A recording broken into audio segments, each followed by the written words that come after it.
College professor ധ്യാനിക്കാൻ വേണ്ടി വന്ന അദ്ദേഹം തന്നെ എന്നോട് പറഞ്ഞ കാര്യം പരസ്യമായിട്ട് പറഞ്ഞാൽ കുഴപ്പമില്ലാത്ത അച്ഛാ, എനിക്ക് പള്ളിയോടും നിങ്ങൾ അച്ഛന്മാരോടും ധ്യാനത്തോടൊന്നും കാര്യമായി താല്പര്യമില്ലാത്ത ഒരാളാണ്, ഒരു സാറാണ് ഞാൻ. ഇന്ന് ഈ ആഴ്ച ഇവിടെ വരാൻ കാരണം എൻ്റെ അപ്പന് ഞങ്ങൾ വിളിക്കുന്ന പേര് കടുവ എന്നാണ് വിളിക്കുന്നത്. അദ്ദേഹത്തിന്റെ സ്വഭാവവും അങ്ങനെയാണ് എന്ന് പറഞ്ഞു. അദ്ദേഹം ഞാൻ ഇത്രയും പ്രായമായി എന്നിട്ട് ഇതുവരെ ഞങ്ങളുടെ വീതം വെച്ചിട്ടില്ല. എൻ്റെ മക്കളൊക്കെ ഉപരിപഠനം നടത്തണമെന്നൊക്കെ ആവശ്യമുണ്ട്, ലോൺ എടുക്കേണ്ട ആഗ്രഹമുണ്ട്. പാർട്ടിഷൻ വീതം വെക്കൽ നടത്തിയിട്ടില്ല. പിന്നെ മോനെന്നൊരു വാക്ക് ആ മനുഷ്യൻ വിളിച്ചിട്ട് ഇല്ല. സ്നേഹത്തോടെ ഒന്നും ഇടപെടാറില്ല.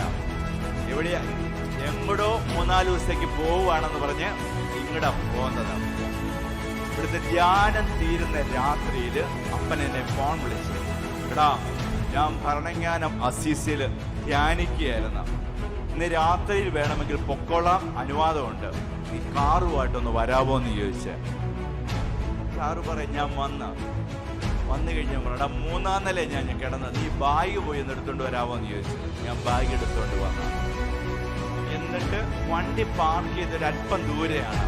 ഞങ്ങൾ ഒരുമിച്ച്, ഞാൻ അപ്പൻ്റെ ബാഗ് ഇങ്ങനെ പിടിച്ചിട്ടുണ്ട്, ഞങ്ങൾ ഒരുമിച്ച് വഴിയിലൂടെ കാറിൻ്റെ അടുത്തോട്ട് പോകുമ്പോൾ നല്ല വെളിച്ചമില്ലാത്തൊരു സ്ഥലത്ത് ചെന്നപ്പോ എൻ്റെ അപ്പൻ എൻ്റെ മോളെ കൈയിട്ട് എന്നിട്ട് പറയുക, എടാ, നിന്നോട് ഞാൻ ചെയ്തതൊന്നും ശരിയായില്ല എന്നെനിക്ക് മനസ്സിലായി. നീ എന്നോട് പലവട്ടം ചോദിച്ചതാ പാർട്ടിഷൻ നടത്താൻ, വീതം വെക്കാനായിട്ടൊക്കെ. ഒന്നും ചെയ്തില്ല. എന്നെ ഞാൻ മോനേന്നൊരു വാക്കുപോലും വിളിച്ചിട്ടില്ല. എല്ലാം മനസ്സിലായടാ. എടാ, പൊറുക്കണം കൊണ്ടോ എന്ന് പറഞ്ഞുകൊണ്ട് ഇങ്ങനെ കുനിയാനായിട്ട് തുടങ്ങി, കാല് പിടിക്കുന്ന പോലെ. അപ്പ എന്നെ കാണിക്കുന്നത്, എഴുന്നേക്കാൻ പറഞ്ഞു. അപ്പ എന്നെ കാണിക്കുന്നതെന്നാ. എന്നിട്ട് ആ മനുഷ്യൻ നിന്ന് കരയുക. എന്റെയും കണ്ണ് നിറഞ്ഞച്ച. കാറേ ഇരിക്കുമ്പോ അദ്ദേഹം ഇങ്ങനെ കരഞ്ഞുകൊണ്ട് ഓരോന്നൊക്കെ പറയുന്നു. ആ വീട്ടിൽ ചെന്ന് കഴിഞ്ഞപ്പോഴും എൻ്റെ അമ്മയോടൊക്കെ നല്ല സ്നേഹം. എൻ്റെ അപ്പൻ പറയുക, എടാ, ബാക്കിയുള്ള നിന്റെ സഹോദരങ്ങളൊക്കെ വിളിച്ചോ, വീതം വെക്കലിന്റെ കാര്യവും രജിസ്ട്രേഷനൊക്കെ നടത്താനുള്ള പേപ്പർ വർക്കുകളൊക്കെ നടത്തിക്കൊള്ളാൻ. അപ്പൻ ആകെ മാറിയച്ച. അപ്പൻ കടുവാന്ന് വിളിച്ച അപ്പൻ ഇപ്പോൾ ആകെ മാറി. അപ്പൻ എന്താ സംഭവിച്ചത് എന്നറിയാൻ വേണ്ടി ഞാൻ ആ സ്ഥലം തേടി വന്നതാ. ഇവിടെ എന്നതാ നടക്കുന്നെന്ന് അറിയാനായിട്ട്. എന്നിട്ട് അദ്ദേഹം പറഞ്ഞൊരു സെന്റൻസ്, അച്ഛാ, ദൈവം ഇവിടെയുണ്ട് അച്ഛാ, ദൈവം ഇവിടെ ഉണ്ട് എന്ന്. ദൈവം എല്ലായിടത്തും ഉണ്ടാവും, പക്ഷെ ദൈവത്തിന്റെ ഒരു പ്രത്യേക സാന്നിധ്യം ഇവിടെയുണ്ട്. കടുപോലെ എൻ്റെ അപ്പനെ രൂപാന്തരപ്പെടുത്തിയത് ആ ദൈവം ആണ് എന്ന്. ആരോടെങ്കിലും മനസ്സിൽ ദേഷ്യമോ വെറുപ്പോ വെച്ച് പുലർത്തി കഴിഞ്ഞാൽ നമ്മൾ ഒന്നാമത് ശാരീരികമായിട്ട് നമ്മൾ രോഗികളായിട്ട് തീരും. ഉള്ളിൽ വെറുപ്പ് വെച്ച് കഴിഞ്ഞാൽ സ്ത്രീകൾക്കൊക്കെ ആണെങ്കിൽ ചിലപ്പോൾ ഒരു സൈഡിൽ തന്നെ തലവേദന ഉണ്ടാകും, മൈഗ്രെയിൻ പോലുള്ള തലവേദന ഉണ്ടാകും. കൊച്ചു പിള്ളേർക്കാണെങ്കിൽ ചിലപ്പോഴും ശ്വാസം മുട്ടലിന്റെ അസുഖം ഉണ്ടാകും, ചിലപ്പോൾ ത്വക്ക് അലർജികൾ ഉണ്ടാകും. പുരുഷന്മാരാണെങ്കിൽ ഹാർട്ട് അറ്റാക്ക് കാരണം മടിച്ചു പോവുകയും ചെയ്യും. ഉള്ളിൽ വെറുപ്പ് വെച്ച് പുലർത്തി കഴിഞ്ഞാൽ ഒന്നാമത് നമ്മൾ ശാരീരികമായിട്ട് രോഗികളായിട്ട് തീരും. ഇതറിയണ വലിയ മെഡിസിൻ ഒന്നും പഠിക്കേണ്ട ആവശ്യമില്ല. നമ്മൾ ഭക്ഷണം കഴിക്കുന്ന സമയത്ത് നമുക്ക് നല്ല ദേഷ്യമുള്ള ആള് മുമ്പിൽ വന്നിരുന്ന ഭക്ഷണം കഴിക്കാൻ പറ്റുമോ? ഇല്ല. തിന്മയ്ക്ക് ആരും കൂട്ടു നിൽക്കാനായിട്ടല്ല ഞാൻ പറയണത്, നമ്മുടെ നന്മയ്ക്ക് വേണ്ടിയാ. കയ്യിൽ തീക്കട്ട വെച്ചാൽ ആരുടെ കയ്യാ പൊള്ളുന്നത്? നമ്മുടെ തന്നെയാ.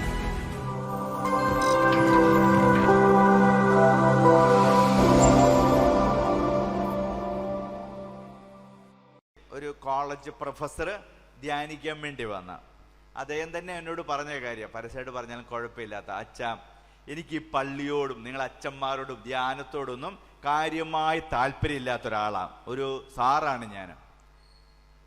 ഇന്ന് ഈ ആഴ്ച ഇവിടെ വരാൻ കാരണം എൻ്റെ അപ്പന് ഞങ്ങൾ വിളിക്കുന്ന പേര് കടുവ എന്നാണ് വിളിക്കുന്നത്. അദ്ദേഹത്തിന്റെ സ്വഭാവവും അങ്ങനെയാണ് എന്ന് പറഞ്ഞു. അദ്ദേഹം ഞാൻ ഇത്രയും പ്രായമായി എന്നിട്ട് ഇതുവരെ ഞങ്ങളുടെ വീതം വെച്ചിട്ടില്ല. എൻ്റെ മക്കളൊക്കെ ഉപരിപഠനം നടത്തണമെന്നൊക്കെ ആവശ്യമുണ്ട്, ലോൺ എടുക്കണമെന്ന് ആഗ്രഹമുണ്ട്. പാർട്ടിഷൻ വീതം വെക്കൽ നടത്തിയിട്ടില്ല. പിന്നെ മോനെന്നൊരു വാക്ക് ആ മനുഷ്യൻ വിളിച്ചിട്ട് ഇല്ല. സ്നേഹത്തോടെ ഒന്നും ഇടപെടാറില്ല. എവിടെയാ എങ്ങോടോ 3-4 ദിവസത്തേക്ക് പോവുകയാണെന്ന് പറഞ്ഞ് ഇങ്ങടെ പോകുന്നത്. ഇവിടുത്തെ ധ്യാനം തീരുന്ന രാത്രിയിൽ അപ്പൻ എന്നെ ഫോൺ വിളിച്ച്, എടാ, ഞാൻ ഭരണങ്ങാനം അസീസിൽ ധ്യാനിക്കുകയായിരുന്നു. ഇന്ന് രാത്രിയിൽ വേണമെങ്കിൽ പൊക്കോളാം, അനുവാദമുണ്ട്, നീ കാറുമായിട്ടൊന്ന് വരാമോ എന്ന് ചോദിച്ച്. സാറ് പറയും ഞാൻ വന്നു കഴിഞ്ഞാൽ പറയടാ 3-ാം നില ഞാൻ കിടന്നത്, നീ ബാഗ് പോയി ഒന്ന് എടുത്തോണ്ട് വരാമോ എന്ന് ചോദിച്ചു. ഞാൻ ബാഗ് എടുത്തോണ്ട് വന്നാം. എന്നിട്ട് വണ്ടി പാർക്ക് ചെയ്തൊരല്പം ദൂരെയാണ്. ഞങ്ങൾ ഒരുമിച്ച്, ഞാൻ അപ്പൻ്റെ ബാഗ് ഇങ്ങനെ പിടിച്ചിട്ടുണ്ട്, ഞങ്ങൾ ഒരുമിച്ച് വഴിയിലൂടെ കാറിൻ്റെ അടുത്തോട്ട് പോകുമ്പോൾ നല്ല വെളിച്ചമില്ലാത്തൊരു സ്ഥലത്ത് ചെന്നപ്പോൾ എൻ്റെ അപ്പൻ എൻ്റെ തോളെ കൈയിട്ട് എന്നിട്ട് പറയാം, എടാ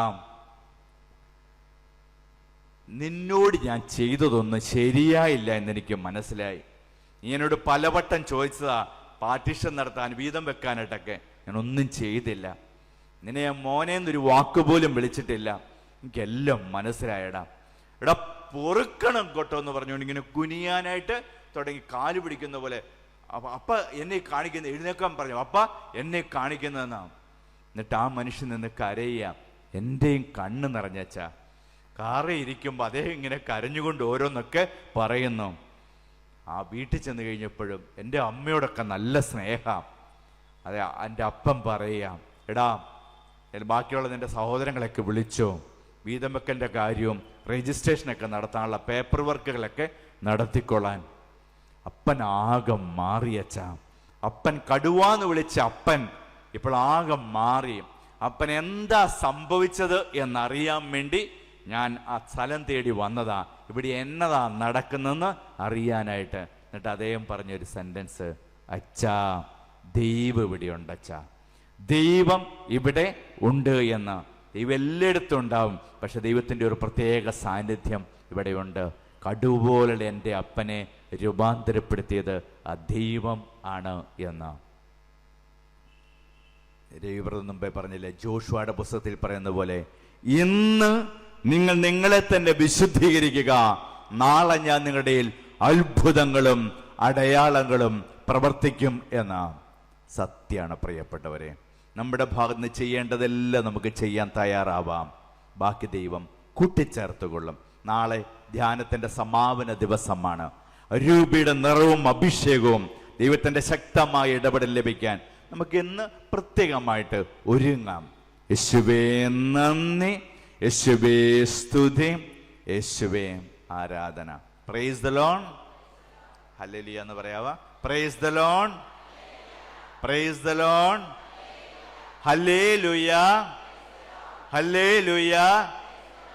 മിടുക്കര്, നല്ല മനുഷ്യര്. നിങ്ങൾ ആരെങ്കിലും ദൈവത്തെ കണ്ടിട്ടുണ്ടോ? സത്യം പറ, ആരെങ്കിലും ദൈവത്തെ കണ്ടിട്ടുണ്ടോ? കണ്ടെന്ന് പറഞ്ഞാൽ ഞാൻ വിശ്വസിക്കല്ലോ കേട്ടോ. പടം കണ്ടിട്ടുണ്ടാവും, അല്ലെ പരിശുദ്ധ കുർബാനയെ കണ്ടിട്ടുണ്ടാവും, അല്ലാണ്ട് നേരിട്ട് കണ്ടാൽ മരിക്കും എന്നൊക്കെയാണ് പഴയ നിയമത്തിൽ പറഞ്ഞിരിക്കുന്നത് കേട്ടോ. ദൈവത്തെ ആരെങ്കിലും കണ്ടാൽ മരിക്കും എന്നൊക്കെ പറയാം. നമ്മൾ ജീവിച്ചിരിപ്പുണ്ടല്ലോ, ജീവിച്ചിരിക്കാൻ കാരണം എന്താ? ദൈവത്തെ നമ്മൾ കാണാത്തത് കൊണ്ട് ആണ്. യോഹന്നാൻ 1:18 പറയുന്നുണ്ട്, ദൈവത്തെ ആരും ഒരിക്കലും കണ്ടിട്ടില്ല. ദൈവത്തോട് ഗാഢബന്ധം പുലർത്തിയ പുത്രനായ ഈശോയാണ് അവിടുത്തെ നമുക്ക് വെളിപ്പെടുത്തി തന്നത് എന്ന്. ഈശോ കുരിശിൽ കിടന്നുകൊണ്ട് പറയുന്നൊരു അവസാനത്തെ ഒരു വാക്കുണ്ട്, എല്ലാം പൂർത്തിയായി എന്ന്. എത്ര വർഷം ഈശോ പരസ്യമായിട്ട് ഈശോ ജീവിച്ച് ഈ ഭൂമിയിൽ മനുഷ്യനായിട്ട് എത്ര വർഷം ഈശോ ജീവിച്ച്? 33 വർഷം. പരസ്യമായിട്ട് എത്ര വർഷം ജീവിച്ച്? 3 വർഷം. ഈ 3 വർഷം കൊണ്ട് ഈശോ എന്നതായി പൂർത്തീകരിച്ചത്? ഈശോ എന്നതാ പൂർത്തീകരിച്ചത്? പിതാവിന്റെ ഹിതം എന്തായിരുന്നു? അപ്പനെ ലോകത്തിന് വെളിപ്പെടുത്തി കൊടുക്കുക എന്നുള്ളതാണ് ഈശോയുടെ ദൗത്യം. അതതിന്റെ പൂർണ്ണതയിൽ ഈശോ നിർവഹിച്ചത് എവിടെയാണ്? കുരിശില്. എല്ലാ കുരിശിലൂടെ വെളിപ്പെടുത്തി കിട്ടിയ ഈശോയുടെ ദൈവത്തിന്റെ സ്വഭാവം എന്താണ്? നിങ്ങൾ എന്നെ കുരിശിത്തറച്ച് കൊന്നാൽ പോലും ഞാൻ നിങ്ങളെ ശിക്ഷിക്കുകയില്ല, അനുഗ്രഹിക്കുക മാത്രമേ ചെയ്യൂ എന്നുള്ള സത്യമാ ഈശോ നമുക്ക് വെളിപ്പെടുത്തി തന്നത്. ദൈവത്തിന്റെ തനി സ്വഭാവം അതാണ് പ്രിയപ്പെട്ടവരെ. ഈശോ ഏതെങ്കിലും ഒരു പാപിയെ ശിക്ഷിച്ചതായിട്ട് നമ്മൾ ബൈബിളിൽ വായിക്കുന്നുണ്ടോ? ഈശോ ഏതെങ്കിലും ഒരു പാപിയെ ശിക്ഷിച്ചതായിട്ട് നമ്മൾ ബൈബിളിൽ വായിക്കുന്നുണ്ടോ? ഉണ്ടോ? ഇല്ല. യൂദാസിനോട് ഈശോ ക്ഷമിച്ചായിരുന്നു, ഗുരു സ്വസ്തി എന്ന് പറഞ്ഞപ്പോൾ തിരിച്ചീശോ എന്നാ പറഞ്ഞത്? ഗുരുദ്രോഹി എന്നാണോ വിളിച്ചത്? അല്ല, എന്നാ വിളിച്ചത്? സ്നേഹിത എന്ന് വിളിച്ചു. അപ്പൊ തന്നെ ഈശോ ക്ഷമിച്ചു. കാരണം എന്താണ്? അതവിടുത്തെ സ്വഭാവം ആണ്. അതവിടുത്തെ സ്വഭാവം ആണ്. ഈ സീറോ മലബാർ കുർബാനയ്ക്ക് ഇടയ്ക്ക് ഒരു പ്രാർത്ഥനയുണ്ട്, അങ്ങയുടെ സ്വഭാവത്തിനൊത്ത വിധം എന്നോട് കരുണ തോന്നണമേ എന്ന്. എങ്കിൽ അവിടുത്തെ സ്വഭാവം എന്താണ്? കാരുണ്യം അവിടുത്തെ തനി സ്വഭാവമാണ്. ഒരു ചെറുപ്പക്കാരൻ, വിവാഹം ചെയ്ത കല്യാണം കഴിച്ച ഒരു ചെറുപ്പക്കാരൻ എൻ്റെ അടുത്ത് വന്നു. ഒരു കേസ് പിടിക്കപ്പെട്ട് അവൻ ഒരു പെണ്ണുമായിട്ട് പ്രണയത്തിലായിരുന്നു കുറേ വർഷങ്ങളായിട്ട്. പക്ഷെ വീട്ടുകാർ ആ വിവാഹം നടത്തി കൊടുത്തില്ല. ഇപ്പൊ വേറൊരു പെൺകുട്ടിയായിട്ടാണ് ഇവന്റെ വിവാഹം നടന്നത്. 6 മാസേ ആയിട്ടുള്ളൂ കല്യാണം കഴിഞ്ഞിട്ട്. ഈ 6 മാസത്തിനിടയ്ക്ക് അവൻ ഒരു പ്രാവശ്യം മാത്രം അവൻ്റെ പഴയ പെണ്ണിൻ്റെ അടുത്ത് പോയി. CID ആയ ഭാര്യ അത് കണ്ടെത്തി. അവൾക്ക് സഹിക്കാൻ പറ്റിയില്ല. അവളോട് കുറെ ചുരിദാറും എടുത്തുകൊണ്ട് അവളുടെ സ്വന്തം വീട്ടിലോട്ട് പോയി. എന്നിട്ട് ഇവൻ ഫോൺ വിളിച്ചിട്ടൊന്നും എടുക്കുന്നില്ല. കുറച്ച് കഴിഞ്ഞാൽ ഫോൺ നമ്പർ ബ്ലോക്കായി. ഇവൻ ആകെ ടെൻഷനായി. ഇവൻ എന്നോട് കരഞ്ഞുകൊണ്ട് പറയാ, അച്ഛ ഒരു കേസ് കിട്ടി പിടിക്കപ്പെട്ട് എൻ്റെ ഭാര്യ എന്നെ ഇട്ടേച്ച് പോയച്ച, ഇനിയിപ്പോൾ എന്താ ചെയ്യേണ്ടതെന്ന് അറിയത്തില്ല. ഞങ്ങൾ നല്ല പാരമ്പര്യമുള്ള കുടുംബക്കാരൊക്കെ അച്ഛാ. എൻ്റെ ഈ വാർത്ത അറിഞ്ഞ നാണക്കേട് എല്ലാവരും അറിഞ്ഞു കഴിഞ്ഞാൽ ആകെ പ്രശ്നം അച്ഛാ. എനിക്ക് എങ്ങനെയെങ്കിലും അവളെ തിരിച്ചു കിട്ടണം അച്ഛാ. അവൾക്ക് അച്ഛനെ പരിചയമുണ്ട്, ആ നമ്പർ തരാം, ഒന്ന് വിളിക്കാവോ? വിളിച്ചിട്ട് അവളോടൊന്ന് പറയാവോ?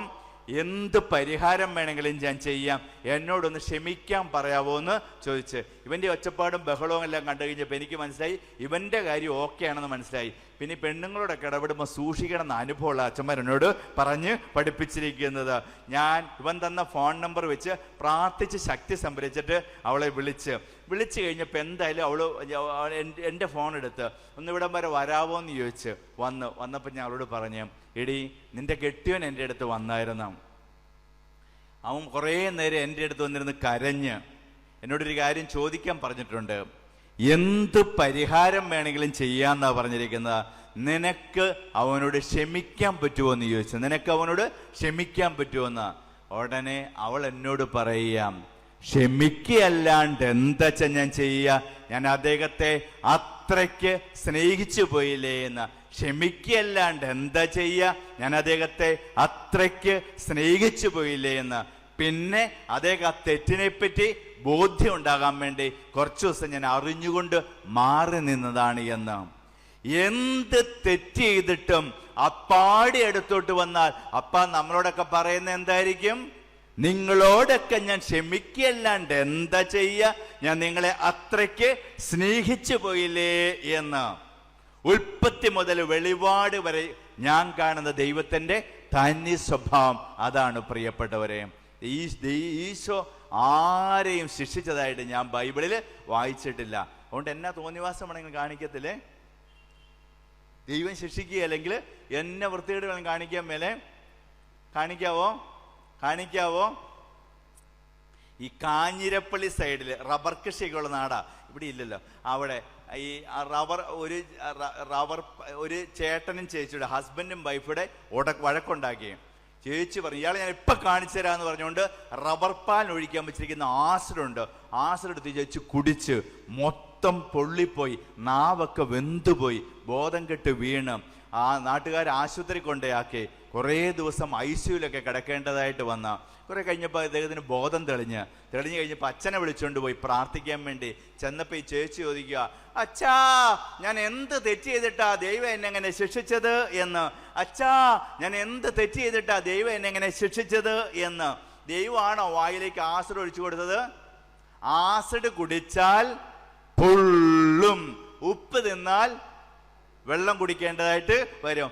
പാപം ചെയ്താൽ ദൈവമല്ല ശിക്ഷിക്കുന്നത്, നമ്മളെ ശിക്ഷിക്കുന്ന പ്രവൃത്തിക്ക് വിളിക്കുന്ന പേരാണ് പാപം. മനസ്സിലായോ?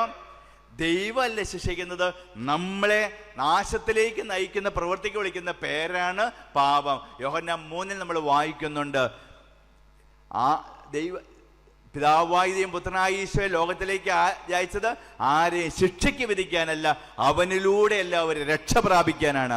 ഇതാണ് ശിക്ഷാവിധി. പ്രകാശം ലോകത്തിലേക്ക് വന്നിട്ട് പ്രകാശത്തെക്കാൾ അധികമായി അന്ധകാരത്തെ സ്നേഹിക്കുന്നത്. അതുകൊണ്ട് നമ്മുടെ ജീവിതത്തിൽ എന്തെങ്കിലും തെറ്റോ വീഴ്ചയോ ഉണ്ടായ ദൈവം ശിക്ഷിക്കുന്ന ഓർത്തിട്ടല്ല, അവിടുന്ന് രക്ഷിക്കുന്നത്. അല്ലെ പിന്നെ ആരാ നമ്മളെ രക്ഷിക്കുന്നത്? എത്രയും പെട്ടെന്ന് എൻ്റെ പൊന്നു തമ്പുരാനെ രക്ഷിക്കണമേ എന്ന് പറഞ്ഞുകൊണ്ട് അവൻ്റെ രക്ഷ സ്വന്തമാക്കാനായിട്ട് ശ്രമിക്കുക. യേശുവേ നന്ദി, യേശുവേ സ്തുതി, യേശുവേ ആരാധന. നമ്മളെ കണ്ടിട്ട് നല്ല മനുഷ്യരായിട്ടാണ് തോന്നുന്നു കേട്ടോ. വിചാരിച്ചാലും പറഞ്ഞ നല്ല മനുഷ്യരാണെന്ന്. അങ്ങനെയാണോ? ആണോ? എന്നാലും ഈ രവി തോമസ് ബ്രദറൊക്കെ കുറച്ച് പേര് ഇന്ന് കണ്ടെന്ന് പറഞ്ഞാൽ എല്ലാവരും വന്ന് പറയാം, അച്ഛാ തടസ്സാ, ആകെ ബന്ധനമാ, തടസ്സമാ, ബ്ലോക്കാ, മൊത്തത്തിൽ ബ്ലോക്ക് അടിച്ച് കിടക്കുക, എല്ലാത്തിനും തടസ്സം ആണ് എന്ന്. അത് മാറാനായിട്ട് നമ്മൾ ഒരുമിച്ച് ഇന്നും നാളെയുമായിട്ട് നമ്മുടെ തടസ്സങ്ങൾ നീങ്ങാനായിട്ട് നമ്മൾ ശ്രമിക്കുന്നതായിരിക്കും. നമ്മുടെ ഭാഗത്ത് നിന്ന് ചെയ്യേണ്ട കാര്യങ്ങൾ നമ്മൾ ചെയ്യാനായിട്ട് തയ്യാറാവും. ഒരുപക്ഷെ എത്ര പ്രാർത്ഥിച്ചിട്ട് ദൈവാനുഭവം ഒന്നും കിട്ടുന്നില്ല, കൈവെക്കുന്നെല്ലാം പരാജയമാണ്, എത്ര ധ്യാനം കൂടിയിട്ട് ഒന്നും ശരിയാവുന്നില്ല എന്ന് പരാതി പറയുന്നവർ ഉണ്ടാവാം. ഈശോ എന്തു പറഞ്ഞു നമുക്ക് ഒരുമിച്ച് നോക്കാം പ്രിയപ്പെട്ടവരെ. ഹെബ്രായർ 12:14 പറയുന്നു, വിശുദ്ധി കൂടാതെ ആർക്കും. വിശുദ്ധി എന്ന് പറഞ്ഞാൽ എന്താണെന്നറിയാവോ? സ്നേഹത്തിലുള്ള പരിപൂർണത. എന്താണ് വിശുദ്ധി? എന്താണ് വിശുദ്ധി? സ്നേഹത്തിലുള്ള പരിപൂർണത. അപ്പോൾ എന്താണ് അശുദ്ധി? സ്നേഹത്തിലുള്ള അപൂർണത. എൻ്റെ സ്നേഹവലയത്തിൽ നിന്ന് ഒരാളെങ്കിലും ഞാൻ അകറ്റി നിർത്തിയിട്ടുണ്ടെങ്കിൽ ഞാൻ വിശുദ്ധിയിലല്ല, അശുദ്ധിയിലാണ് എന്ന് ഓർത്തുകൊള്ളുക. ഉള്ളിൽ വെറുപ്പ് വെച്ച് പുലർത്തിക്കഴിഞ്ഞാൽ ഓർത്തുകൊള്ളുക, ആരോടെങ്കിലും മനസ്സിൽ ദേഷ്യമോ വെറുപ്പോ വെച്ച് പുലർത്തിക്കഴിഞ്ഞാൽ നമ്മൾ ഒന്നാമത് ശാരീരികമായിട്ട് നമ്മൾ രോഗികളായിട്ട് തീരും. ഉള്ളിൽ വെറുപ്പ് വെച്ച് കഴിഞ്ഞാൽ സ്ത്രീകൾക്കൊക്കെ ആണെങ്കിൽ ചിലപ്പോൾ ഒരു സൈഡിൽ തന്നെ തലവേദന ഉണ്ടാകും, മൈഗ്രെയിൻ പോലുള്ള തലവേദന ഉണ്ടാകും. കൊച്ചു പിള്ളേർക്കാണെങ്കിൽ ചിലപ്പോഴും ശ്വാസം മുട്ടലിൻ്റെ അസുഖം ഉണ്ടാകും, ചിലപ്പോൾ ത്വക്ക് അലർജികൾ ഉണ്ടാവും. പുരുഷന്മാരാണെങ്കിൽ ഹാർട്ട് അറ്റാക്ക് കാരണം മടിച്ചു പോവുകയും ചെയ്യും. ഉള്ളിൽ വെറുപ്പ് വെച്ച് പുലർത്തി കഴിഞ്ഞാൽ ഒന്നാമത് നമ്മൾ ശാരീരികമായിട്ട് രോഗികളായിട്ട് തീരും. ഇതറിയണ വലിയ മെഡിസിൻ ഒന്നും പഠിക്കേണ്ട ആവശ്യമില്ല. നമ്മൾ ഭക്ഷണം കഴിക്കുന്ന സമയത്ത് നമുക്ക് നല്ല ദേഷ്യമുള്ള ആൾ മുമ്പിൽ വന്നിരുന്ന ഭക്ഷണം കഴിക്കാൻ പറ്റുമോ? ഇല്ല. അപ്പം ശാരീരികമായിട്ട് നമുക്ക് അസ്വസ്ഥതകൾ ഉണ്ടാകും. രണ്ടാമത്, നല്ല വെറുപ്പുള്ള വ്യക്തിക്ക് ചിരിക്കാൻ പറ്റുമോ? ചിരിക്കാൻ പറ്റുമോ? എത്ര നല്ല തമാശ കേട്ടാലും വ്യാകുലമാതാവിനെ പോലെ ഇങ്ങനെ ഇരിക്കുകയെ ചെയ്യൂ. നീണ്ട നാള് നമ്മൾ ചിരിക്കാതെ ഉള്ളിൽ വെറുപ്പം വെച്ച് പുലർത്തി കഴിഞ്ഞാൽ എന്നാ സംഭവിക്കുന്നത് അറിയാമോ? ഒരു കാര്യവും ഇല്ലാണ്ട് ഒറ്റയ്ക്ക് ഇരുന്ന് ചിരിക്കാൻ തുടങ്ങും കേട്ടോ. ഒരു കാര്യമില്ലാണ്ട് ഒറ്റയ്ക്ക് ഇരുന്ന് ചിരിക്കാൻ തുടങ്ങും. ഞാൻ ഡിഗ്രിക്ക് അബ്നോർമൽ സൈക്കോളജി പഠിച്ചിട്ടുണ്ട്. അന്ന് പഠിക്കുന്ന ഒരു കാര്യമുണ്ട്, മാനസിക പ്രശ്നം ഉണ്ടാകാനുള്ള ഒരു കാരണം ചിലപ്പോൾ പാരമ്പര്യം, അല്ലെ ബ്രെയിൻ ഡാമേജ്. മറ്റൊരു കാരണം, നീണ്ട നാള് ഉള്ളിൽ വെറുപ്പ് വെച്ച് പുലർത്തുന്ന വ്യക്തികൾ മാനസികമായിട്ട് പോലും ചിലപ്പോൾ രോഗികളായിട്ട് തീരും. മൂന്നാമത്, എല്ലാവരും പറയാറുണ്ട് ദൈവം വ്യവസ്ഥയില്ലാതെ സ്നേഹിക്കുന്നവനാ, ക്ഷമിക്കുന്നവനാണ് എന്ന്. ഈശോ ഒരു കുഞ്ഞു പ്രാർത്ഥന പഠിപ്പിച്ചായിരുന്നു. ഏതാ പ്രാർത്ഥന? ഏതാ പ്രാർത്ഥന? സ്വർഗസ്നേഹ. ആ കൊച്ചു പ്രാർത്ഥനയെ പോലെ അവൻ ഒരു വ്യവസ്ഥ വെച്ചിട്ടുണ്ട്. എൻ്റെ കടക്കാരോട് ഞാൻ ക്ഷമിച്ചതുപോലെ എന്നാണ് വ്യവസ്ഥ വെച്ചിട്ടുണ്ട്. ഈശോ ഇങ്ങനെ കള്ളുകൂടിയെ പറ്റി ഈശോ എല്ലാം പറഞ്ഞിട്ടുണ്ടോ? കാര്യമായിട്ടൊന്നും പറഞ്ഞിട്ടില്ല. മദ്യപാനം എന്നൊരു വാക്കേണ്ട ഈശോ ഉപയോഗിച്ചിട്ട് ഉണ്ട്. അല്ലെങ്കിൽ ഈ വ്യഭിചാരത്തെ പറ്റി ഈശോ പറഞ്ഞിട്ടുണ്ടോ? ആ വാക്ക് 1-2 പ്രാവശ്യം ഉപയോഗിച്ചിട്ട് ഉണ്ട്. എങ്കിലും അതൊന്നും വലിയ കഠിനമായ ഭാഷയൊന്നും ഈശോ ഉപയോഗിച്ചിട്ടില്ല. പക്ഷേ നീ പ്രാർത്ഥിക്കുമ്പോൾ നിനക്കാരോടെങ്കിലും വിരോധം ഉണ്ടെങ്കിൽ ക്ഷമിച്ചിട്ട് പ്രാർത്ഥിക്കാൻ, ബലിയർപ്പിക്കാൻ അവിടെ നിന്ന് ആവശ്യപ്പെടുന്നുണ്ട്. കഠിനമായ ഭാഷയാ അവൻ ഉപയോഗിക്കുന്നത്. Price the Lord, hallelujah. ഈ ദുർമരണം എന്ന് പറഞ്ഞാൽ എങ്ങനെ മരിക്കുന്നതിനാണ്? ദുർമരണം, പിടുമരണം എന്നൊക്കെ പറയുന്നത് എങ്ങനെ മരിക്കുന്നതിനാണ്? എങ്ങനെയാ? ആത്മഹത്യ ചെയ്യുന്നത്, പിന്നെ ബസ് ഇടിച്ച് മരിക്കുന്നത്, പിന്നെ വല്ലവനെ തല്ലുകൊണ്ടിയാകുന്നത്, പിന്നെ തലേ ചക്ക വിണിയാകുന്നത്, തലേ തേങ്ങ വിണിയാകുന്നത്, ഇടിവെട്ടി മരിക്കുന്നത്, ഇതൊക്കെ ദുർമരണം അല്ലെങ്കിൽ പെടുമരണം എന്ന് നമ്മൾ പറയാറുണ്ട്. അങ്ങനെയാണ് എങ്കിൽ യാതൊരു തെറ്റും ചെയ്യായിരുന്നു ഇവനെ പേപ്പട്ടിയെ പോലെ കെട്ടിത്തൂക്കിയിട്ട് തല്ലിച്ചതച്ച് കൊന്നുകളഞ്ഞ് ഈ മരണം എന്താണെന്നാണ് നമ്മൾ വിശ്വസിക്കുന്നത്? രക്ഷാകരം, നല്ല മരണം എന്നൊക്കെയാണ് നമ്മൾ വിശ്വസിക്കുന്നത്. ഇത് നല്ല മരണമാണെങ്കിൽ നമ്മളിപ്പോൾ പറഞ്ഞതും നല്ല മരണം തന്നെയാണ്. ഈ ഭൂമിയിലെ ശാരീരികമായ ജീവിതം അവസാനിക്കാനുള്ളൊരു വഴി എന്ന് മാത്രം. ഞാൻ ഉദ്ദേശിക്കുന്ന പെടുമരണം ഇതാണ് കേട്ടോ. ഈ ദുർമരണം എന്ന് ഞാൻ ഉദ്ദേശിക്കുന്നത്. അങ്ങനെ ഒരു വാക്കുണ്ടോ എന്ന് എനിക്കറിയത്തില്ല, എന്നാലും ഞാൻ ഉപയോഗിക്കുക. ഞങ്ങളുടെ ഭരണങ്ങാനടുത്ത് MMS മെഡിക്കൽ മിഷൻ സിസ്റ്റേഴ്സിൻ്റെ ഒരു ആശുപത്രി ഉണ്ട് തൊട്ടടുത്ത്. മേരിഗിരി എന്ന അതിന് പേര്, ആശുപത്രിയുടെ പേര്. അവിടെ ആരെങ്കിലും ഗൗരവമായിട്ട് രോഗം ബാധിച്ച് കിടന്നാൽ എന്നെ വിളിച്ചുകൊണ്ട് പോകാറുള്ളത് പ്രാർത്ഥിക്കാൻ വേണ്ടി. എൻ്റെ പുണ്യം കാരണമൊന്നുമല്ല, ബാക്കിയുള്ള അച്ഛന്മാർ എന്നെക്കാളും പ്രായമുള്ളവരാ. അപ്പം ഞാനാണ് ഒരു ബൈക്കിൽ ഓടി അവിടെ ചെല്ലും. പിന്നെ ആരെങ്കിലും മരിക്കാറായി കഴിഞ്ഞാൽ അന്ത്യകൂദാശ കൊടുക്കാനും എന്നെ വിളിച്ചുകൊണ്ട് പോകാറുള്ളത്.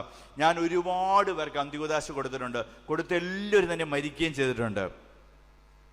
ഇപ്പോഴും ആൾക്കാർ വന്ന് ചോദിക്കും, അസിസിലെ ചെറിയ തോമസ് അച്ഛനെ കിട്ടുമെന്ന് ചോദിച്ചുകൊണ്ട് സ്പെഷ്യലായിട്ട് എന്നോട് ഈ കഴിഞ്ഞ ആഴ്ച പോലെ 2 പേർക്ക് വേണ്ടി പ്രാർത്ഥിച്ചു. 2 പേരും പെട്ടെന്ന് മരിച്ചു കേട്ടോ. അവരുടെ മക്കളൊക്കെ ഭയങ്കര നന്ദിയും സ്നേഹവും എന്നോട് ഉണ്ട്. ഒരു ദിവസം ധ്യാനെല്ലാം കഴിഞ്ഞ് മടുത്ത് ഞാൻ കിടന്ന് ഉറങ്ങിയായിരുന്നു. അപ്പോൾ പാതിരാത്രി 2 അങ്കിളുമാർ വന്ന് എന്നെ വിളിച്ചെഴുന്നേപ്പിച്ച്, അച്ഛാ ഞങ്ങളുടെ ഒരു സുഹൃത്ത് നേരം വെളുപ്പിക്കില്ലെന്ന ഡോക്ടേഴ്സ് പറഞ്ഞത്, അച്ഛാ തൈലംപൂശ്ശിയിലുള്ള പ്രാർത്ഥനയൊക്കെ ഒന്ന് നടത്താൻ വേണ്ടി വരാമോ എന്ന് ചോദിച്ച് ഞാൻ ഉടുപ്പൊക്കെ എടുത്തിട്ട് അവരോടവിടെ ചെന്ന് കഴിഞ്ഞപ്പോൾ ഒരു 60 വയസ്സ് പ്രായമുള്ളൊരു മനുഷ്യൻ അവിടെ കിടക്കുന്നത്. ഈ ഓക്സിജൻ അങ്ങനത്തെ സാധനങ്ങളെല്ലാം ദേഹത്ത് പിടിപ്പിച്ചിട്ടുണ്ട്. ഒരു സിസ്റ്റർ അവിടെ നിൽപ്പുണ്ട്. 2 നൈറ്റ് ഡ്യൂട്ടി ചെയ്യുന്ന നേഴ്സുമാരും ഓൺകോളി വന്നൊരു ഡോക്ടറും അവിടെയുണ്ട്. ഞാൻ ചെന്ന് കഴിഞ്ഞപ്പോൾ ഈ സിസ്റ്റർ ഈ ഓക്സിജൻ കൊടുക്കുന്ന മാസ്ക് എടുത്ത് മാറ്റി. അപ്പോൾ മനുഷ്യൻ ഇങ്ങനെ തുറിച്ച് നോക്കുന്നുണ്ട്. അപ്പം എനിക്ക് മനസ്സിലായി ബോധമുള്ള മനുഷ്യനാണ്. ഭയങ്കര കള്ളടിയായിരുന്നു, മൊത്തം കരിഞ്ഞ് തീരാറായി. അതുകൊണ്ട് ഡോക്ടേഴ്സ് പറഞ്ഞു എന്തും സംഭവിക്കാൻ സാധ്യതയുണ്ട് എന്ന് പറഞ്ഞു. അതുകൊണ്ട് എന്നെ വിളിച്ചുകൊണ്ട് പോയത്. എനിക്കാണെങ്കിൽ പരിപാടി പെട്ടെന്ന് തീർക്കണമായിരുന്നു. അതുകൊണ്ട് ഞാൻ തൈലമൊക്കെ ഇങ്ങനെ ബാഗിൽ നിന്ന് എടുത്ത് വെക്കുക. അപ്പോൾ ഈ മനുഷ്യൻ പേടിച്ച് വിറച്ച് എനിക്കിട്ട് നോക്കുന്നുണ്ട്. ആ സിസ്റ്റർ ആണെങ്കിൽ 2 തിരി കത്തിച്ച് വെച്ച്, ആ മനുഷ്യൻ്റെ തലയുടെ അപ്പുറം ഇപ്പുറയും 2 തിരിയും കത്തിച്ചിട്ട് ഒരു കറുത്ത കുരിശും എടുത്ത് അങ്ങോട്ട് വെച്ച് കഴിഞ്ഞിട്ട് ഞാൻ ഈ ഊറാറ ഇട്ടുകൊണ്ട് പ്രാർത്ഥന പുസ്തകമായിട്ട് ചേട്ടായിയുടെ അടുത്തോട്ട് ചെന്നപ്പോൾ ഈ ചേട്ടായി പേടിച്ച് വിറച്ചവനോട് ചോദിക്കുക, അച്ഛാ എല്ലാം തീരാൻ പോവാണെന്ന് ചോദിച്ചു. അച്ഛാ എല്ലാം തീരാൻ പോവാണോ എന്ന്. പാതിരാത്രി സമയത്ത് കറുത്ത ഉടുപ്പും ഊറാരൊക്കെ ഇട്ടുകൊണ്ട് ഐസിയിലോട്ട് കയറി ചെന്നപ്പം ആ മനുഷ്യന് മനസ്സിലായി കാലൻ അടുത്ത് വന്ന് നിപ്പുണ്ടെന്ന് മനസ്സിലായി. എന്നോട് ചോദിക്കുക, അച്ഛ എല്ലാം തീരാൻ പോ, എനിക്ക് പള്ളിയും പട്ടക്കാരനൊന്നുമില്ല അച്ഛാ, വർഷങ്ങളായി കുമ്പസാരിച്ചിട്ട് അയ്യോ ഈ ഇതിൻ്റെ അകത്ത് നിറച്ച് പകയാ, വെറുപ്പാ, എനിക്ക് മക്കളുള്ള ആരും എൻ്റെ നാവ് നനയ്ക്കാൻ വേണ്ടി ഇവിടെ വന്നില്ല. അയ്യോ ഞാൻ എന്നെ ചെയ്യേണ്ടി ഇങ്ങനെ ആദ്യം കയറാൻ തുടങ്ങി. ഈ മനുഷ്യൻ ഇതെല്ലാം വലിച്ചു പറിക്കാൻ തുടങ്ങി. ഉടനെ ഡോക്ടർ പറഞ്ഞു, ഫാദറെ ഒന്ന് മാറി നിൽക്കാൻ പറഞ്ഞു എന്നോട്. എന്നിട്ട് ഡോക്ടർ ഇദ്ദേഹത്തിന് നെഞ്ചിൽ കിടന്ന് ഇടിക്കുകയോ അതിനെല്ലാം കാണിക്കുന്ന കണ്ട ഞാൻ മാറി നിന്ന് നോക്കുമ്പോഴും ഒരു തുള്ളി വെള്ളം പോലും കുടിക്കാൻ പറ്റാണ്ട്, ശ്വാസം കിട്ടാണ്ട്, കണ്ണും നാവുമൊക്കെ ഇങ്ങനെ പുറത്തേക്ക് തള്ളി വന്ന് ആ മനുഷ്യൻ പെടഞ്ഞു ചാകുന്ന ഞാൻ കണ്ട്. മൊത്തത്തിൽ ആ മരണത്തെ ഞാൻ വിളിക്കുക ദുർമരണം അല്ലെങ്കിൽ പെടുമരണം എന്ന്. ഉള്ളി നിറയെ പകയും വെറുപ്പും വിദ്വേഷവും പ്രതികാര ചിന്തയും വെച്ചു പുലർത്തിക്കൊണ്ടുള്ള ജീവിതവും മരണവും ശപിക്കപ്പെട്ടതാണ്. വിശുദ്ധി സമം സ്നേഹത്തിലുള്ള പരിപൂർണത, അശുദ്ധി സമം സ്നേഹത്തിലുള്ള അപൂർണത. അങ്ങനെയാണ് എങ്കിലും എൻ്റെ സ്നേഹവലയത്തിൽ നിന്ന് ഒരാളെങ്കിലും ഞാൻ അകറ്റി നിർത്തിയിട്ടുണ്ടെങ്കിൽ ഞാൻ വിശുദ്ധിയിലല്ല, അശുദ്ധിയിലാണ്. അങ്ങനെയാണെങ്കിൽ ഇന്ന് രാത്രിയിലെങ്ങാനും ദൈവം പറയാം, ചേട്ടായി ഇങ്ങ് പോരാൻ പറഞ്ഞ് വിളിക്കുകയെന്നറിയാം, ചേച്ചി ഇങ്ങ് പോരാൻ പറഞ്ഞ് വിളിക്കുകയാണെങ്കിൽ നമ്മുടെയൊക്കെ മരണം ഏത് തരത്തിലുള്ളതായിരിക്കും? എല്ലാവർക്കും ഞാൻ നല്ല മരണം ആശംസിക്കുക. എല്ലാവർക്കും ഞാൻ നല്ല മരണം ആശംസിക്കുക. ഞാൻ ഈശോയുടെ അടുത്ത് നിന്ന് ചോദിക്കുകയായിരുന്നു, ഇന്ന് ഈ വൈപ്പിൻ കൺവെൻഷൻ ഞാൻ എന്താ പോയിട്ട് പറയേണ്ടതെന്ന്. അവിടെ നിന്ന് ഒരു കാര്യം ഓർമ്മപ്പെടുത്താൻ എന്നോട് പറഞ്ഞു വിട്ടിരിക്കുക. നമ്മുടെ സ്നേഹ വലയത്തിൽ നിന്ന് ആരെങ്കിലും അകറ്റി നിർത്തിയിട്ടുണ്ടെങ്കിൽ ദയവ് ചെയ്ത് അവർക്കൂടി ഒരിടം ഹൃദയത്തിൽ കൊടുക്കാനായിട്ട് ഇന്ന് കർത്താവ് നമ്മളോടും ആവശ്യപ്പെടുക ആണ്.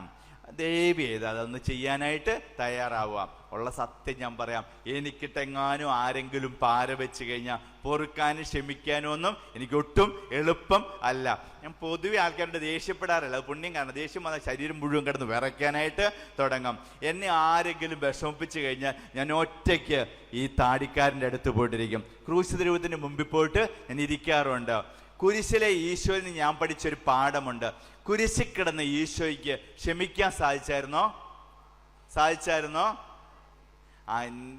എൻ്റെ നോട്ടത്തിൽ കൈകളിലും പാദങ്ങളിലും ആണിയടിക്കപ്പെട്ട് എല്ലാവരുടെയും പരിഹാസന പാത്രമായ ഈശോയ്ക്ക് ക്ഷമിക്കാൻ സാധിച്ചില്ല. ഈശോ കുരിശിൽ കിടന്നുകൊണ്ട് എന്നതാ പറഞ്ഞത്? അപ്പാ, ഇവർ ചെയ്യുന്നെന്ന് ഇവർ അറിയുന്നില്ല, എനിക്ക് ഇവരോട് ക്ഷമിക്കാൻ പറ്റുന്നില്ല, അങ്ങ് ഇവരോട് ക്ഷമിക്കണമേ എന്നല്ലേ പറഞ്ഞത്? അല്ലാണ്ട് ഈശോ പറഞ്ഞോ ഞാനിത് എല്ലാവരോടും ക്ഷമിച്ചിരിക്കുന്നു എന്ന്? അങ്ങനെ ഈശോ പറഞ്ഞോ? ഈശോയ്ക്ക് പോലും പറയാൻ പറ്റിയില്ല. പിന്നെ സാധാ മനുഷ്യരായ നമ്മൾ അവരുടെ ആരുടെയും കാല് പിടിക്കാനൊന്നും പോകേണ്ട ആവശ്യമില്ല.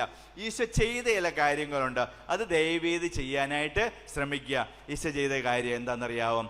ഈശോ നോക്കി ആരാ എന്നെ ഇങ്ങനെ ഇട്ട് പീഡിപ്പിക്കുന്നെന്ന് നോക്കി. ഈശോയ്ക്ക് മനസ്സിലായി ഇവര് റോമിൽ നിന്ന് വന്ന പട്ടാളക്കാരാ, ഇവർക്കറിയത്തില്ലേ ഞാൻ ആരാണ് എന്ന്. വൈകുന്നേരം കൂലി കിട്ടാൻ വേണ്ടി ഇവർ ജോലി ചെയ്യുന്നതാ. അപ്പാ, ഇവർ ചെയ്യുന്നവരെ അറിയുന്നില്ല. ഈശോ അവരെ മനസ്സിലാക്കാനായിട്ട് ശ്രമിച്ച്, നമ്മളെ ദ്രോഹിച്ചവരെ, നമ്മൾ ശത്രുവായിട്ട് കരുതിയ വ്യക്തികളെ ഒന്നും മനസ്സിലാക്കാനായിട്ട് ശ്രമിക്കുക. മനസ്സിലാക്കി കഴിഞ്ഞാൽ പെട്ടെന്ന് സൗഖ്യം കിട്ടും. സൗഖ്യം കിട്ടിക്കഴിഞ്ഞാൽ ക്ഷമ തന്നെ സംഭവിക്കും. പ്രിയപ്പെട്ടവരെ, ഒരു ഉദാഹരണം ഞാൻ പറയാം. ഞങ്ങളുടെ ധ്യാനകേന്ദ്രത്തിൽ നടന്നൊരു ധ്യാനമുണ്ട്, ആന്തരിക സൗഖ്യ ധ്യാനം എന്ന് പറയുന്ന ധ്യാനമുണ്ട്. ധ്യാന ദിവസങ്ങളിൽ രാത്രിയിൽ കിടക്കാൻ പോകുന്നതിന് മുമ്പ് ഒരാശീർവാദം കൊടുക്കുന്നതിന് മുമ്പ് ഞാൻ വന്ന് ചോദിക്കാറുണ്ട്, നിങ്ങൾക്കൊക്കെ സുഖമാണോ, ഞങ്ങൾ എന്തെങ്കിലും ശ്രദ്ധിക്കേണ്ട കാര്യമുണ്ടോ, ഭക്ഷണം ഇഷ്ടപ്പെട്ടോ, ഉറങ്ങുന്നുണ്ടോ, ഇങ്ങനെയൊക്കെ ഞാൻ ചോദിക്കാറുണ്ട്. അപ്പോൾ ഒരു അങ്കിൾ എഴുന്നേറ്റെന്ന് പറഞ്ഞ്, അച്ഛാ ഇവിടുത്തെ കാര്യങ്ങളൊന്നും കുഴപ്പമില്ല, ഭക്ഷണവും താമസവും ഒക്കെ നല്ലതാ, ഒരു കുഴപ്പം മാത്രമുണ്ട്, ഞാൻ ഗൾഫിൽ നിന്ന് ധ്യാനിക്കാൻ വേണ്ടി മാത്രം വന്നതാ, ധ്യാനം കഴിഞ്ഞാൽ തിരിച്ച് റിട്ടേൺ ടിക്കറ്റ് എടുത്തുകൊണ്ട് ഞാൻ തിരിച്ചു പോകും, ഇത്തിരി സീരിയസ് ആയിട്ട് പ്രാർത്ഥിക്കാനും ധ്യാനിക്കാനും വേണ്ടി വന്ന. ഇവിടെ 3 കുഞ്ഞു കുട്ടികൾ ഓടി നടപ്പുണ്ട്, വചന ശുശ്രൂഷയ്ക്കിടയ്ക്കും ആരാധനയ്ക്കിടയ്ക്കും അവർ ഓടിക്കളിക്കുന്നതുകൊണ്ട് ശ്രദ്ധിക്കാൻ പറ്റുന്നില്ല.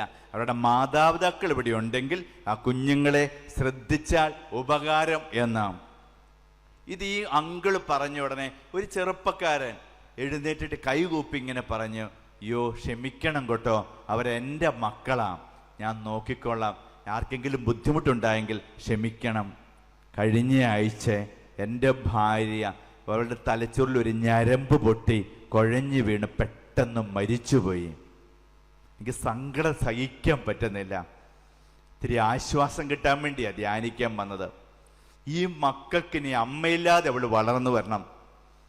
അവരെ എങ്ങനെയോ വളർത്തേണ്ടതെന്ന് അറിയത്തില്ല. ഏറ്റവും ഇളയത് ഒരു പെങ്കൊച്ച, അവർക്ക് എന്തെങ്കിലും ഒരു ആശ്വാസം കിട്ടുവാണ്, കിട്ടട്ടെ എന്നോർത്താ ഞാൻ അവരെയും കൊണ്ടുവന്നത്. എനിക്കറിയാം കുഞ്ഞുങ്ങളെ കൊണ്ടുവരാൻ അനുവാദമില്ല എന്ന്, പൊറുക്കണം കേട്ടോ എന്ന്. ഇത്രയും ഈ മനുഷ്യൻ പറഞ്ഞപ്പോൾ ചെറിയ പെങ്കൊച്ച ധ്യാനത്തിലുണ്ടായിരുന്ന അവൾ ഓടിച്ചെന്നിട്ട് ഈ കുഞ്ഞിനെ നീന്തി നടന്ന് പെങ്കൊച്ച അവളെ എടുത്തുകൊണ്ട് പോയി. പിന്നെ ധ്യാനം കഴിയുന്നവരെ തിരിച്ചു കൊടുത്തിട്ടില്ല.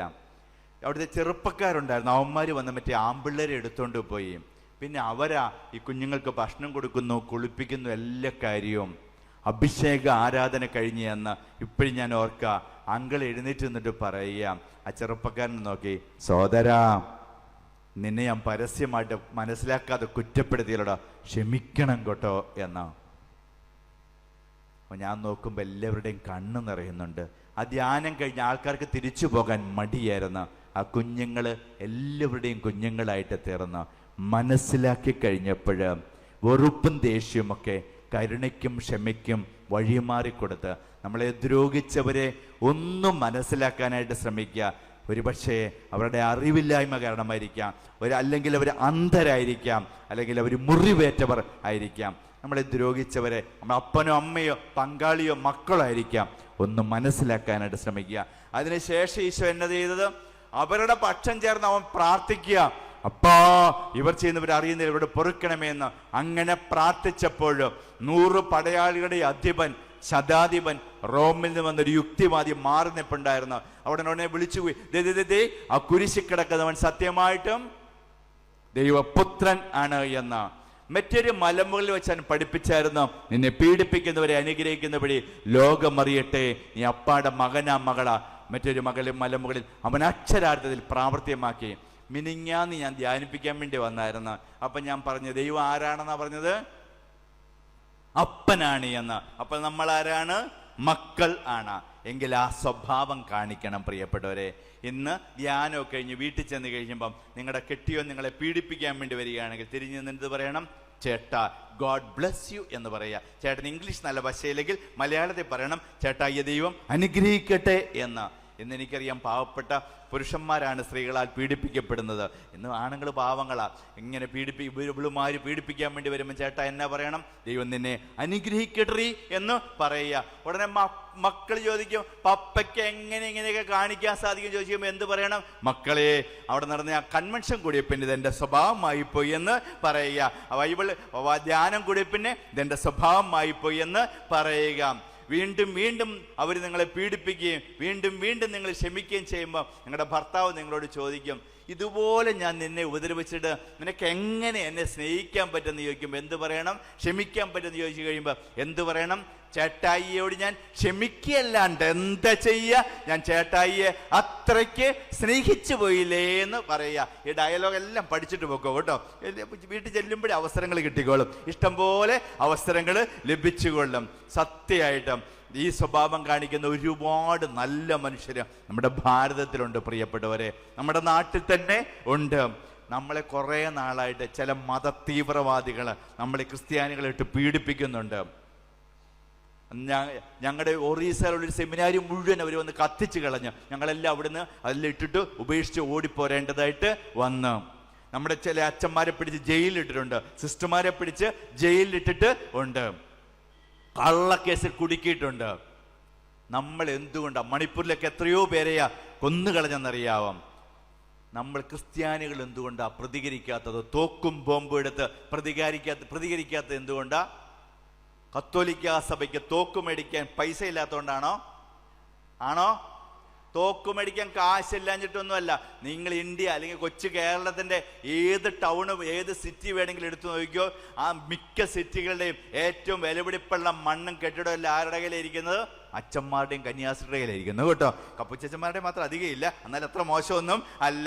തോക്ക് മേടിക്കാൻ കാശില്ലാഞ്ഞിട്ടൊന്നുമല്ല, തലേ വെള്ളം വീണവരുടെ സ്വഭാവമാണ് നസ്രേന്റെ സ്വഭാവം, നസ്രാണിയുടെ സ്വഭാവമാണ് നസ്രേന്റെ സ്വഭാവം. പീഡിപ്പിക്കുന്നവരെ പോലും അനുഗ്രഹിക്കുക എന്നുള്ളത് ഈ ചെറുപ്പക്കാരൻ നമ്മളെ പഠിപ്പിച്ചതാ. അതുകൊണ്ടാ നമ്മൾ പീഡിപ്പിക്കുന്നവരെ പോലും നമ്മളെ ദ്രോഹിക്കുന്നവരെ പോലും അനുഗ്രഹിക്കുന്നത്. അത് നമ്മുടെ സ്വഭാവമാണ്. നമ്മുടെ ഈശോ അങ്ങനെയാ നമ്മളെ പഠിപ്പിച്ചിരിക്കുന്നത്. അത് നമ്മുടെ സ്വഭാവം ആയിരിക്കട്ടെ എന്ന് ആശംസിക്കുകയും പ്രാർത്ഥിക്കുകയും ചെയ്യുന്നു പ്രിയപ്പെട്ടവരെ. എനിക്ക് പേടി തോന്നുന്നൊരു വചനമുണ്ട്, പ്രഭാഷകൻ 28:6. പ്രഭാഷകൻ 28:6, നിന്റെ ജീവിത അന്ത്യമോർത്തെങ്കിലും ശത്രുത അവസാനിപ്പിക്കാൻ. ഒന്ന് പറയാവോ? ശത്രുത അവസാനിപ്പിക്കാനായിട്ട്. അത് വായിക്കുമ്പോൾ എനിക്ക് പേടി തോന്നും. ഒരുപക്ഷെ ക്ഷമ കൊടുക്കാൻ നമ്മൾ ഉണ്ടായെന്ന് വരില്ല. ഒരു ഉദാഹരണം പറയാം, പെട്ടെന്ന് കാര്യം മനസ്സിലാവാൻ വേണ്ടി. ഞങ്ങൾ ധ്യാനകേന്ദ്രത്തിൽ ഭരണങ്ങാൻ അസിസി ഞങ്ങൾ വരുന്നത് താമസിച്ച് ധ്യാനം നടക്കുന്ന സ്ഥലം. അവിടെ ഒരു ധ്യാനത്തിനിടയിൽ ഞാൻ ഇപ്പോഴും ഓർക്കുക, ഈ കല്യാണം കഴിച്ച പെണ്ണ, കാരണം ഇവിടെയും പൊട്ടു തൊട്ടിട്ടുണ്ട്, വിവാഹിതയാ. അവൾ ഇങ്ങനെ പുറകെ നടക്കുക, കൗൺസിലിംഗ് നടത്താവോ കൗൺസിലിംഗ് എല്ലാവരുടെയും പുറകെ നടക്കുക, മാറി മാറി കൗൺസിലിങ്. 3-ാമത്തെ ദിവസം പരിശുദ്ധ കുർബാന നടക്കുക, പൂജ നടക്കുന്നതിൻ്റെ ഇടയ്ക്കും എൻ്റെ മുറി കയറി വന്ന് അച്ഛൻ ഒന്ന് സംസാരിക്കണം എന്ന് പറഞ്ഞു. ഞാൻ പറഞ്ഞു, മര്യാദയ്ക്ക് ദൈവത്തിൽ ആശ്രയം അർപ്പിക്കുക, അവിടെ ദൈവവിളി നടക്കുക, പോയി പരിശുദ്ധനെ പങ്കെടുക്കാൻ പറഞ്ഞ്. അല്ല അച്ഛാ, എനിക്ക് അവിടെ ചെന്ന് ഒന്നും ശ്രദ്ധിക്കാൻ പറ്റുന്നില്ല അച്ഛാ, എനിക്ക് സഹിക്കാൻ പറ്റാത്ത സങ്കടം പറഞ്ഞ് കരയാൻ തുടങ്ങി. എന്നിട്ട് പറഞ്ഞ കാര്യം ഇതാ അച്ഛാ, അവളുടെ ഹസ്ബൻഡിനെ ഇച്ചായൻ എന്നാ വിളിക്കുന്നത്, ഇച്ചായൻ എന്നാ വിളിക്കുന്നത്. അച്ഛാ, എൻ്റെ ഇച്ചായനും ഞാനും 6 വർഷം പ്രേമിച്ചിട്ട് വിവാഹം ചെയ്തതാ. വിവാഹത്തിന് ശേഷവും ഞങ്ങൾ തമ്മിൽ പ്രണയത്തിൽ ആയിരുന്നു. എനിക്ക് ഒരുപാട് എൻ്റെ ഇച്ചായനെ ഇഷ്ടമായിരുന്നു. അദ്ദേഹത്തിന് ഒരു ജോലിയുണ്ട്, അദ്ദേഹത്തിന് കാറുണ്ട്. അദ്ദേഹം ജോലിക്ക് പോകാൻ വേണ്ടി കാറിൽ കയറുമ്പോൾ ഞാൻ അടുത്ത് പോയി നിൽക്കും. അപ്പോൾ അദ്ദേഹം എൻ്റെ നെറ്റിയിൽ ഉമ്മ തരും. ഞാൻ അദ്ദേഹത്തിൻ്റെ നെറ്റിലും ഉമ്മ കൊടുക്കും. അദ്ദേഹം കാറിൽ കയറിപ്പോവും. തിരിച്ചു വരുന്നത് വരെ മൊബൈലിൽ കൂടെ ഞങ്ങൾ മിസ് കോളും വിട്ട് കളിച്ചുകൊണ്ട് ഇരിക്കും. എനിക്കതുപോലെ എൻ്റെ ഇച്ഛാനെ ഇഷ്ടമായിരുന്നു. ഒരു ദിവസം അദ്ദേഹം വൈകുന്നേരം ജോലി കഴിഞ്ഞ് വന്ന് അദ്ദേഹം കുളിക്കാൻ കയറിയപ്പോൾ അദ്ദേഹത്തിൻ്റെ ഫോൺ അടിച്ച് പെട്ടെന്ന് ഞാൻ എടുത്ത് ഫോൺ ഹലോ എന്ന് വെച്ചപ്പം അപ്പുറത്തെ സൈഡിൽ നിന്ന് ഒരു സ്ത്രീയുടെ ശബ്ദമായിരുന്നു. അവൾ കട്ട് ചെയ്ത്. അപ്പം അദ്ദേഹം വന്നപ്പോൾ ഞാൻ ചോദിച്ച്, ഒരു കോള് വന്നായിരുന്നു, നമ്പർ പരിചയമുണ്ടോ എന്ന് ചോദിച്ച്. അതിങ്ങ് തരാൻ പറഞ്ഞ്. ഞാൻ ചോദിച്ചു, ആരാന്ന് ചോദിച്ച്. അപ്പം അദ്ദേഹം പറഞ്ഞ്, എന്നോട് ഞാൻ പറയുന്നില്ലെന്ന് പറഞ്ഞു. ആരാന്ന് വീണ്ടും ചോദിച്ച്. നിനക്ക് എന്നെ സംശയമാണോ എന്ന് ചോദിച്ചുകൊണ്ട് അദ്ദേഹം പറമ്പിൽ പോയതുകൊണ്ട് കുറേ നേരം ഫോൺ വിളിച്ച്. ഞാൻ പിന്നാലെ ചെന്നിട്ട് അദ്ദേഹം എന്നെ ഓടിച്ചു വിട്ട്. എനിക്കത് ഇഷ്ടപ്പെട്ടില്ല. ഞാൻ എൻ്റെ മുറിയിൽ കയറി വാതിലടച്ച്. അന്ന് ഞാൻ അദ്ദേഹത്തിന് ഭക്ഷണം അത്താഴം വിളമ്പി കൊടുത്തില്ല. അദ്ദേഹം വാതിക്ക് വന്ന് മുട്ടി, എടി മതിടി എഴുന്നേറ്റ് വരാനൊക്കെ പറഞ്ഞ് ഞാൻ അവിടെ തന്നെ കിടന്ന് വിവാഹം ചെയ്തിട്ട് ആദ്യമായി ഞങ്ങൾ 2 മുറി കിടന്ന് ഉറങ്ങി. അദ്ദേഹം വെളുപ്പിന് എഴുന്നേറ്റ് വീണ്ടും വന്ന് മുട്ടി, എടി പൊറുക്കടി, ക്ഷമിക്കടി, ഞാൻ ചുമ്മാ നിന്നെ പ്രകോപിപ്പിക്കാൻ വേണ്ടി പറഞ്ഞതാടി, ഞാൻ എല്ലാം പറയും, എഴുന്നേറ്റ് വാടി, വന്ന് ചായയൊക്കെയാണ് താൻ പറഞ്ഞു. ഞാൻ എഴുന്നേറ്റില്ല, അവിടെ തന്നെ കിടന്ന. അത് ഇത്തിരി കഴിഞ്ഞ് വീണ്ടും, എടി ഞാൻ ഇറങ്ങാൻ പോവാ, ഞാൻ ഒന്നും കഴിക്കാതെ ഇറങ്ങാൻ പോവാ, മതിയിടി നിന്റെ വാശി, പൊറുക്കടി, ക്ഷമിക്കടി എന്ന് പറഞ്ഞ് വീണ്ടും വന്ന് ബാധിക്കം മുട്ടി. ഞാൻ അവിടെ തന്നെ കിടന്ന. അദ്ദേഹം വണ്ടി എടുത്ത് പോയി. 20-25 മിനിറ്റ് കഴിഞ്ഞപ്പം ആരോ ഒരാള് ഞങ്ങളുടെ എൻ്റെ ഫോണിലേക്ക് വിളിച്ച്, ഇന്ന വണ്ടിയുടെ നമ്പർ പരിചയമുണ്ടോ എന്ന് ചോദിച്ചു. നിങ്ങൾ എവിടെയാ താമസിക്കുന്നതെന്ന് ചോദിച്ചു. കുറച്ച് കഴിഞ്ഞപ്പോൾ കുറച്ച് വനിതാ പോലീസുകാർ കാറേ വന്ന് എന്നെ കൂട്ടിക്കൊണ്ടുപോയി.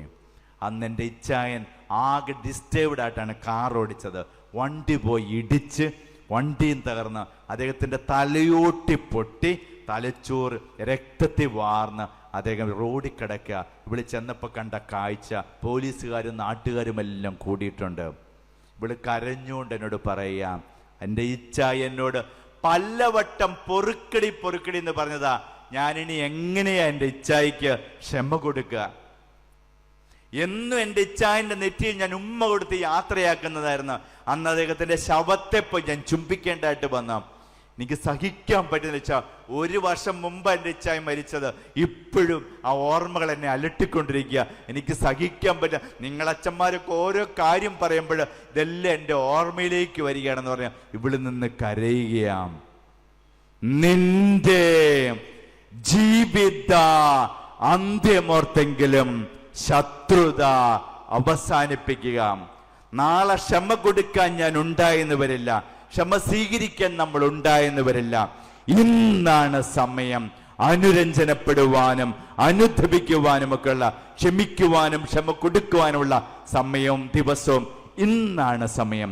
ഈ കൺവെൻഷൻ ദൈവം അതിനുവേണ്ടി ഒരുക്കിയതാണ്. പ്രിയപ്പെട്ടവരെ, അങ്ങോട്ടും ഇങ്ങോട്ടും അനുരഞ്ജനപ്പെട്ടതിന് ശേഷം ബലിയർപ്പിക്കുമ്പോൾ ബലി സ്വീകാര്യമായിട്ട് തീരും. പ്രാർത്ഥനകൾക്ക് ഉത്തരം ലഭിക്കും. പ്രിയപ്പെട്ടവരെ, ഒരുക്കമില്ലാതെ അപ്പം ഭക്ഷിക്കുന്നത് വഴി ശിക്ഷയാണ് വിളിച്ചു വരുന്ന പൗലോസ്ലീഹ കൊറിന്തോസ്യർക്ക് ലേഖനത്തില് വചനത്തിലൂടെ അവിടുന്ന് പറയുന്നത്.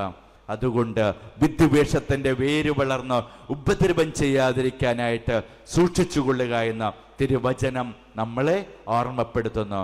യേശുവേ നന്ദി, യേശുവേ സ്തുതി, യേശുവേ ആരാധന. മടുത്തോ?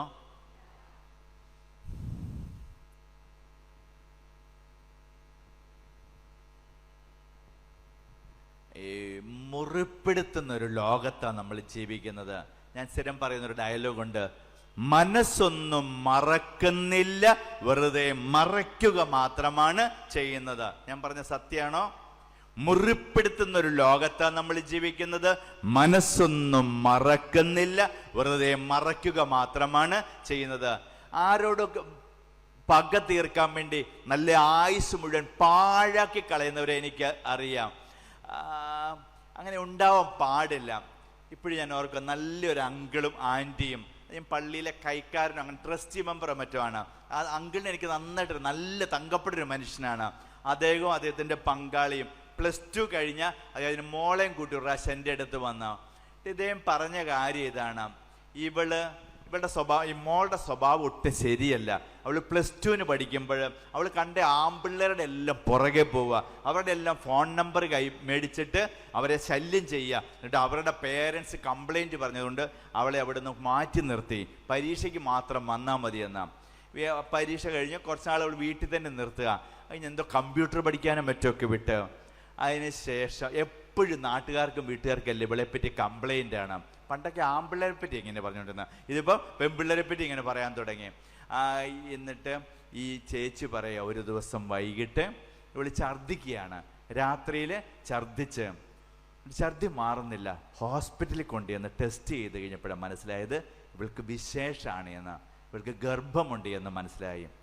എന്നിട്ട് ഈ മനുഷ്യൻ പറയുക, ഇവളുടെ അപ്പൻ എന്നോട് പറയുക, അച്ഛാ എൻ്റെ മകളാ, ഞാൻ അവളെ തന്നെ എൻ്റെ മുറി വിളിച്ച് അവളുടെ മുമ്പിയെ മുട്ടുകുത്തിയിട്ട് പറഞ്ഞു, എടി ആരാടി ഇതിന് കാരണക്കാരൻ? ഏത് ജാതിപ്പെട്ട മനുഷ്യനാണെങ്കിലും ഞാൻ നിനക്ക് വിവാഹം ചെയ്ത് തരാം പറയാൻ പറഞ്ഞു.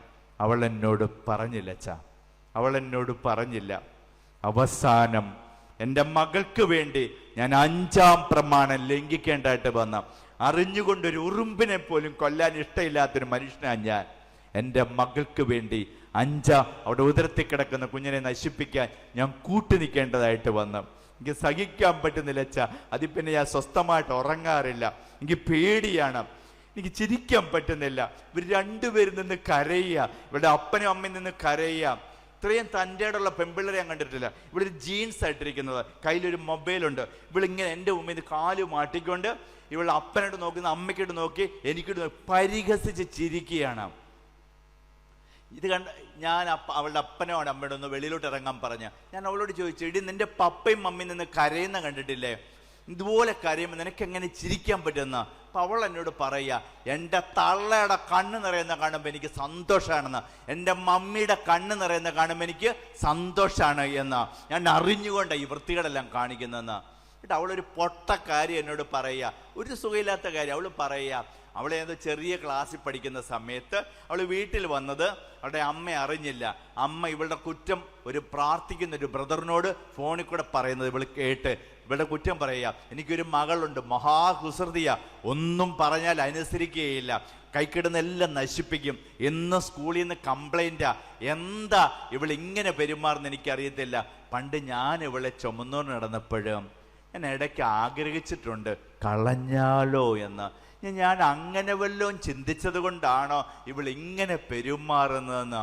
ഇവളിത് കൊച്ചത് കേട്ട് ഇവൾ എന്നോട് പറയുക, എൻ്റെ തള്ളയ്ക്ക് എൻ്റെ മമ്മിക്ക് പണ്ട് എന്നെ കളയണമായിരുന്നു, ആ തള്ളയുടെ എൻ്റെ മമ്മിയുടെ കണ്ണ് നിറയുന്ന കാണുമ്പോൾ എനിക്ക് സന്തോഷം ആണ് എന്ന്.